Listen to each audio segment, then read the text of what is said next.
It was kind of goofy. A few weeks ago, I spoke about the simplicity in art and how narrowing something down to its finer points can make something truly special. Of course, the opposite is true as well. Making something incredibly complex, when done well, can make something special. Diving into a movie or video game with layer upon layer of depth can be incredibly satisfying if you're willing to take the time. In that video, I spoke about how many, if not most, of my favorite video games of all time are simple in premise. After all, platformers and FPS games are not usually known for their story or open worlds. However, there are a few exceptions. Let's talk about...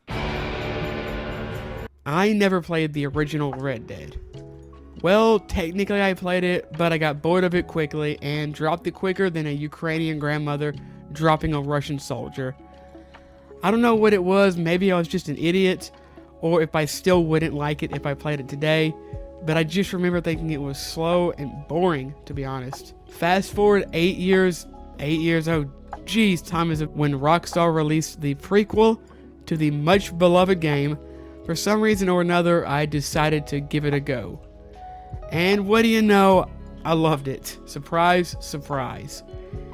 Even though much of the game is still full of stuff I don't care about, open world, survival mechanics, and in some cases actively dislike, sluggish gameplay, open world, and survival mechanics. I loved it, despite all of that.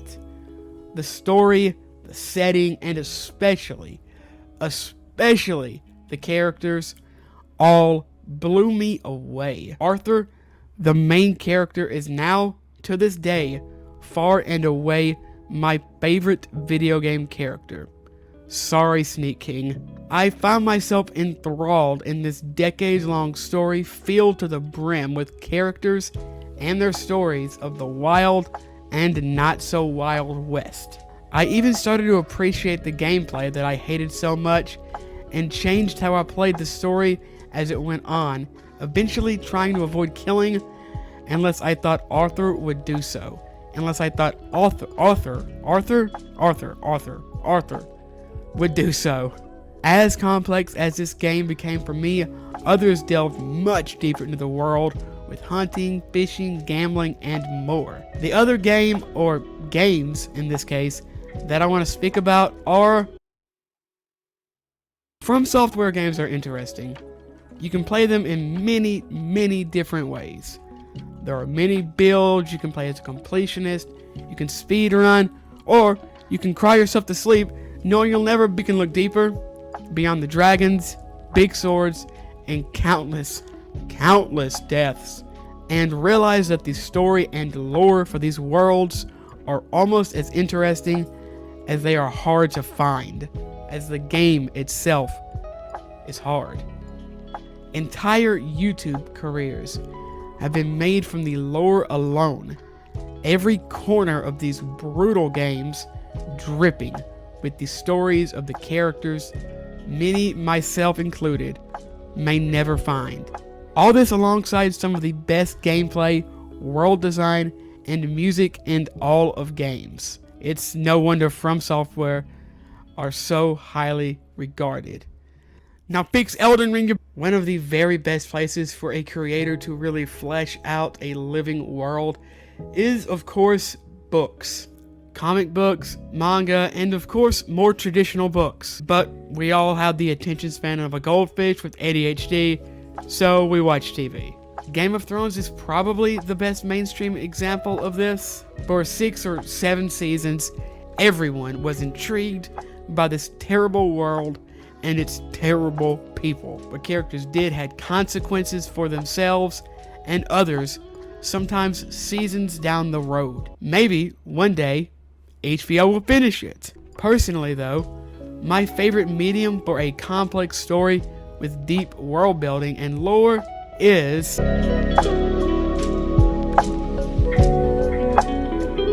despite the fact that I'm a goldfish with ADHD that actually has ADHD, I have been trying to read more lately.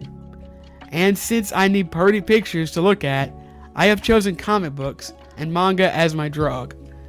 I recently started reading One Piece, Hunter x Hunter, and Berserk. Rest in peace. While I am enjoying all of these, I am very easily bored, so many times I default to anime. You know, pretty pictures and all. Unlike video games, which take hours to finish, and TV shows which can take years, comics and the shows they become can last decades. One Piece started in 1997, and I've read some of it, but I've actually watched most of it. I'm like 700-800 episodes in, and it is truly like nothing else I have ever watched or read, putting even the mighty Game of Thrones to shame. Complex stories, deep lore, and political structures just to scratch the surface, not to mention the power systems or anything else. Seemingly minor, tiny plot points having major implications, literal, real-world decades later.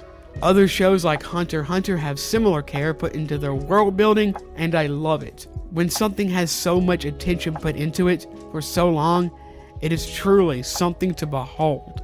While many of these stories can be daunting, the reward of seeing something play out that was teased years prior is beyond satisfying. Looking up from a book or pausing a show, slack-jawed in disbelief as you run to tell someone, forgetting or simply not caring that they won't understand.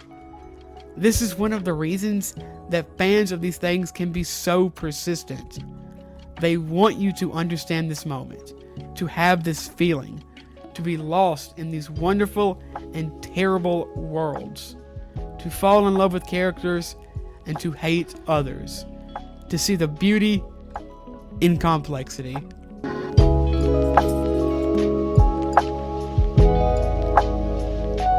And that's going to do it for this week's video. Let me know what you thought in the comments below. What are your thoughts on complexity in entertainment versus simplicity? Of course, make sure to like and subscribe. I hope everyone has a great day, and I will see you next time.